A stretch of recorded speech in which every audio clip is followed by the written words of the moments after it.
ഇനി നമുക്ക് ഡിസ്കസ് ചെയ്യാനുള്ളത് ബെയിൽസ് ആൻഡ് ബോൺസ് ആണ്.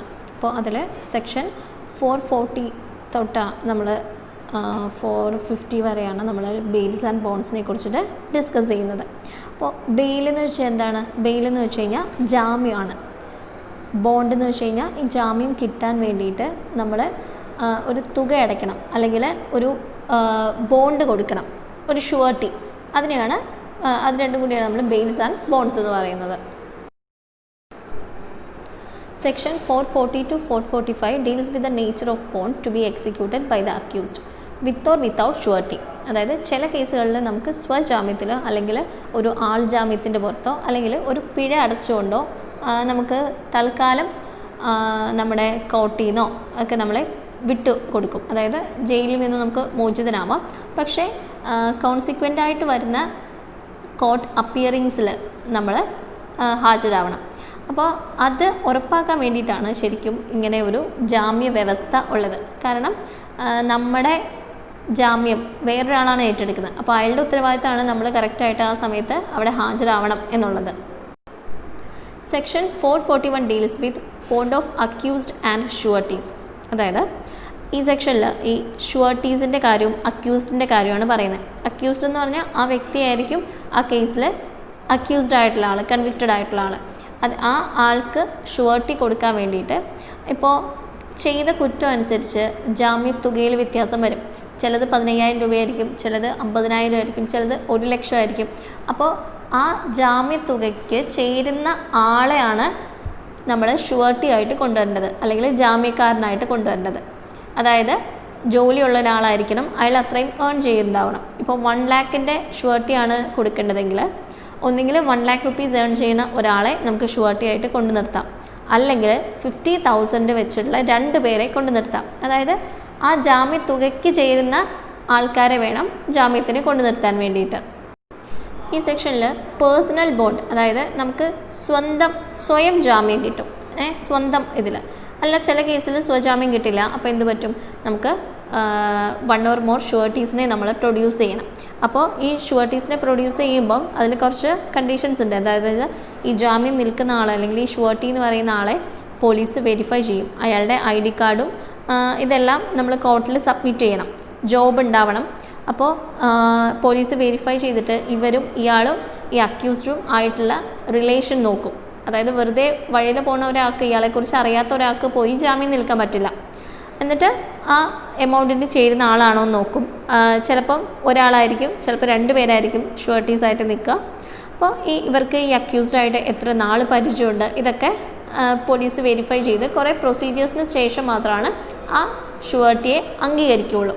അപ്പോൾ ഈ ഷുവർട്ടി ഞാൻ നേരത്തെ പറഞ്ഞു, ഇവരുടെ ഒരു എയിം എന്താണ്? ഇങ്ങനെയൊരു ഷുവർട്ടി വെക്കുന്നതിനോട് ഈ ആൾ ഇപ്പോൾ ജാമ്യം കിട്ടി, പോലീസ് കസ്റ്റഡിയിൽ നിന്ന് വിട്ടുപോയി, അയാൾ ഒളിവിൽ പോയി കഴിഞ്ഞാൽ നമുക്ക് ആരോടും ചോദിക്കാനില്ല. അപ്പോൾ ഈ ജാമ്യക്കാരനാണ് ഇതിന് എന്താ പറയുക, അയാളുടെ ഒരു ഉത്തരവാദിത്വമാണ് ഈ ആൾ കറക്റ്റായിട്ട് കോർട്ടിൽ ഹാജരാവണം എന്നൊക്കെ ഉള്ളത്. It is the responsibility of the surety to ensure attendance of the accused in court. കോർട്ടിൽ ആ അക്യൂസ്ഡ് കറക്റ്റായിട്ട് അറ്റൻഡ് ചെയ്യണം എന്നുള്ളത് ഈ ഷുവർട്ടിയുടെ റെസ്പോൺസിബിലിറ്റിയാണ്. ഇല്ലെങ്കിൽ പിന്നീട് ഇയാൾക്കാണ് പിഴയൊക്കെ വരിക. സെക്ഷൻ 441A വരുന്നത് ഡിക്ലറേഷൻ ഓഫ് ഷുവർട്ടിയാണ്. അപ്പോൾ ഈ 441 വന്നു കഴിഞ്ഞ് അതിൽ വന്നേക്കുന്ന ചെറിയൊരു ചേഞ്ചാണ് 441A എന്ന് പറയുന്നത്. അപ്പോൾ ഇതിൽ പറയുന്നത് എന്താണെന്ന് വെച്ച് കഴിഞ്ഞാൽ, ചില ആളുകൾ എല്ലാവർക്കും ഷുവർട്ടി നിൽക്കും. അപ്പോൾ അങ്ങനെ ഒരു ഇതില്ലാതിരിക്കാൻ വേണ്ടിയിട്ട് നമ്മൾ എത്ര പേർക്ക് ഇതിനു മുൻപ് ഈ ആളുടെ കൂടെ കൂട്ടിയിട്ട് എത്ര പേർക്ക് ഇതിനു മുൻപ് ഞാൻ ഷുവർട്ടി നിന്നിട്ടുണ്ടെന്ന് ഈ ജാമ്യം നിൽക്കുന്ന ആൾ എഴുതി കാണിക്കണം, അല്ലെങ്കിൽ അയാൾ അവിടെ കറക്റ്റ് നമ്പർ പറയണം. അതിനെ കുറിച്ച് പറയുന്ന സെക്ഷനാണ് സെക്ഷൻ 441A. സെക്ഷൻ 442 പറയുന്നത് ഡിസ്ചാർജ് ഫ്രം കസ്റ്റഡി. അതായത് എപ്പോഴാണോ ബെയിൽ നമുക്ക് ഇഷ്യൂ ചെയ്ത് കിട്ടുന്നത് ആ നിമിഷം തന്നെ നമ്മളെ കസ്റ്റഡിയിൽ നിന്നും റിലീസ് ചെയ്യണം.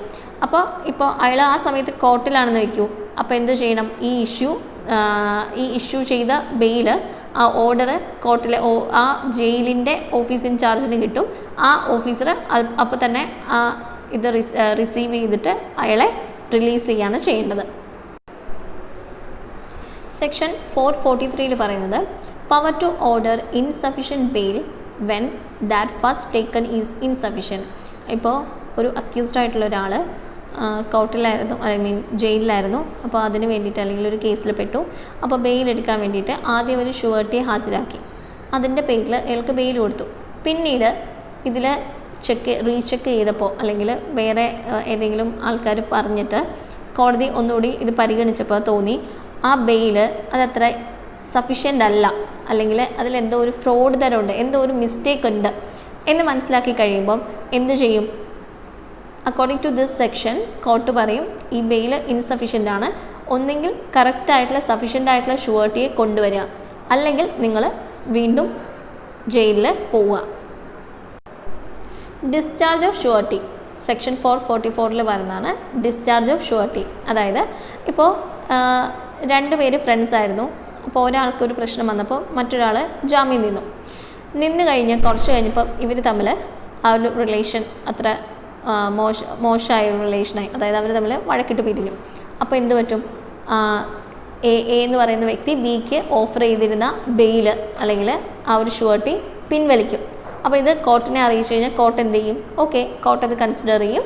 എന്നിട്ട് ഈ ആളോട് പറയും ഒന്നെങ്കിൽ പുതിയ ഷുവർട്ടിയെ കൊണ്ടുവരിക, അല്ലെങ്കിൽ നിങ്ങൾക്ക് എന്താണോ ആ ഒരു പണിഷ്മെൻ്റ് ഉണ്ടായിരുന്നത് അത് അക്സെപ്റ്റ് ചെയ്യുക, അല്ലെങ്കിൽ ജയിലിൽ കിടക്കുക എന്ന് പറയും. ആൻഡ് 445 പറയുന്നത് ഡിപ്പോസിറ്റ് ഇൻസ്റ്റെഡ് ഓഫ് റീകോഗ്നിസൻസ് അല്ലെങ്കിൽ ബോണ്ട്. അപ്പോൾ പറയുന്നത് ഇപ്പോൾ വേറെ ഒരു സ്ഥലത്ത് എൻ്റയർലി ഡിഫറെൻ്റ് ആയിട്ടുള്ളൊരു പുതിയൊരു സ്ഥലത്ത് പോയി നമ്മൾ പോയിരിക്കുകയാണ്. ഇപ്പോൾ നമ്മൾ കേരളത്തിൽ നിന്ന് ഡൽഹിയിൽ പോയിട്ട് അല്ലെങ്കിൽ കൊൽക്കത്തയിൽ പോയി വർക്ക് ചെയ്യുകയോ അല്ലെങ്കിൽ എന്തോ ഒരു ആവശ്യത്തിന് അവിടെ ചെന്നു.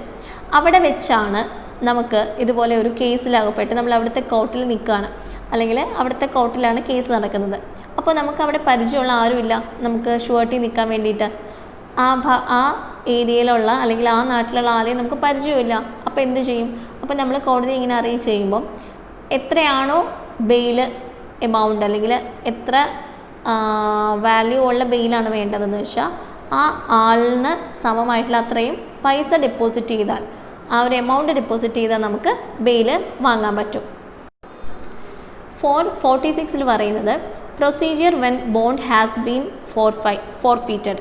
അതായത് ഫോർഫീറ്റഡ് എന്ന് വെച്ച് കഴിഞ്ഞാൽ നഷ്ടപ്പെട്ടാൽ എന്നാണ് മീനിങ്. അതായത് ഈ ഷുവർട്ടി കോർട്ടിൽ ഹാജരായില്ല, ഇത് ഹാജരാവേണ്ട ദിവസം നമ്മൾ അവിടെ പ്രൊഡ്യൂസ് ചെയ്ത ഷുവർട്ടി കോർട്ടിൽ ഹാജരായില്ലെങ്കിൽ എന്ത് പറ്റും? അപ്പോൾ ആ ബോണ്ട് നഷ്ടപ്പെട്ടതായിട്ട് കാണിക്കും. ഒന്നെങ്കിൽ ജെനുവിൻ ആയിട്ടുള്ള റീസൺ എപ്പോഴെങ്കിലും ഇതിൽ കാണിക്കണം, അല്ലെങ്കിൽ നമ്മൾ പുതിയ ഷുവർട്ടിയെ കോർട്ടിലേക്ക് ഇൻട്രൊഡ്യൂസ് ചെയ്ത് കൊടുക്കുക വേണം. ഇപ്പോൾ നമ്മൾ ആ സെക്ഷനോട് അടുത്ത് തന്നെ വരുന്നതാണ് 446A. പിന്നീട് വന്ന ഒരു അമെൻമെൻറ്റ് എന്താണത്? Cancellation of bond and bail bond. അതായത് നമ്മൾ when A bond four appearance in A case of A person is forfeited, ഒന്നുകിൽ ഒരു ബോണ്ട് ക്യാൻസൽ ആവുക four breach of A condition, അതായത് പറഞ്ഞ കണ്ടീഷൻസ് നമ്മൾ തെറ്റിച്ച് കഴിഞ്ഞാൽ എന്തൊക്കെയാണ് പ്രൊസീജിയേഴ്സ് എന്നുള്ളതാണ് ഈ ഒരു സെക്ഷനിൽ പറയുന്നത്. അപ്പോൾ നമ്മൾ ഈ അയ്യപ്പനും കോശി എന്ന് പറഞ്ഞ മൂവിയൊക്കെ കണ്ടിട്ടില്ലേ? നമ്മൾ ബെയിൽ കൊടുത്തു കഴിഞ്ഞാൽ, അത് ജാമ്യം കൊടുക്കുന്നത് ചില നിർദ്ദേശങ്ങളോടെ ആയിരിക്കും. ഇന്ന സ്ഥലം വിട്ടു പോകാൻ പാടില്ല, ഡെയിലി വന്ന് ഒപ്പിടണം, അങ്ങനെയൊക്കെയുള്ള കുറേ കാര്യങ്ങളുണ്ടാവും. അപ്പോൾ അതിലേതെങ്കിലും ഒന്ന് തെറ്റിച്ച് കഴിഞ്ഞാൽ നമ്മുടെ ആ ബെയിൽ ക്യാൻസൽ ആവും. അപ്പോൾ എന്ത് പറ്റും? വീണ്ടും നമ്മൾ കോർട്ടിൽ തന്നെ, ഐ മീൻ ജയിലിൽ തന്നെ പോയി കിടക്കേണ്ടി വരും.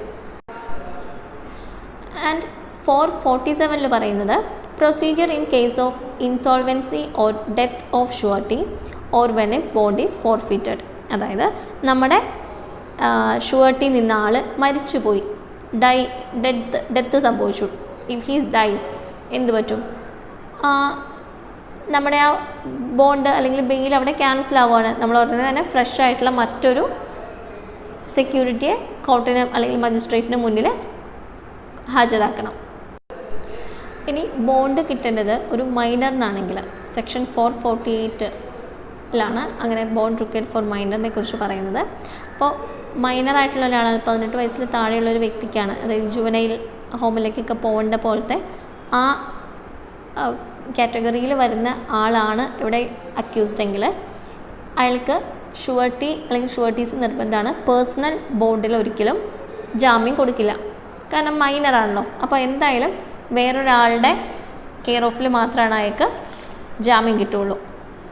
അതാണ് സെക്ഷൻ 448 പറയുന്നത്. ഇനി സെക്ഷൻ 449 പറയുന്നത് appeal from orders under section 446 എന്താ നമ്മൾ കണ്ടത്? ബോണ്ട് ഫോർഫീറ്റഡ് ആയി കഴിഞ്ഞാൽ, അതായത് നമ്മുടെ ബോണ്ടിന് എന്തെങ്കിലുമൊക്കെ കണ്ടീഷൻസ് ഒക്കെ തെറ്റിച്ച് കഴിഞ്ഞാൽ, അല്ലെങ്കിൽ ബോണ്ടിന് നാശം സംഭവിച്ചു കഴിഞ്ഞാൽ എന്ത് ചെയ്യണം എന്നുള്ള കാര്യങ്ങൾ, അതായത് ഏത് കോർട്ടിലേക്ക് നമ്മൾ ഇത് അപ്ലൈ ചെയ്യണം എന്നൊക്കെ ഉള്ളത് പറയുന്നതാണ് സെക്ഷൻ 449. അതായത് in the case of an order made by magistrate to the sessions judge. In the case of an order made by court of session ആണെങ്കിലോ to court to which appeal lies from an order made by such court. അതായത് നമ്മൾ appeal കൊടുക്കുന്ന കോർട്ടുണ്ടല്ലോ, ആ കോർട്ടിലാണ് ഇങ്ങനെയുള്ള ബെയിൽസിന് വേണ്ടിയിട്ട് നമ്മൾ സമീപിക്കേണ്ടത്. Section 450 പറയുന്നത് power to direct levy of amount due to certain റീകോഗ്നിസൻസസ്.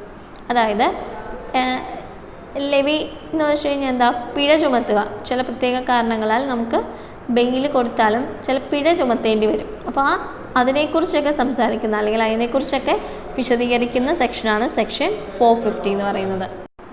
Then ഇതുവരെയുള്ള എല്ലാ സെക്ഷൻസിനെയും പറ്റിയിട്ട് നമ്മൾ ഒന്ന് ഇതായിട്ട് ചാപ്റ്റർ 33 വരുന്നത്. ഇതെല്ലാം നമ്മൾ ഡീറ്റെയിൽ ആയിട്ട് പറഞ്ഞാൽ സെക്ഷൻ 436, 436A, 37, 38 എല്ലാം തന്നെ.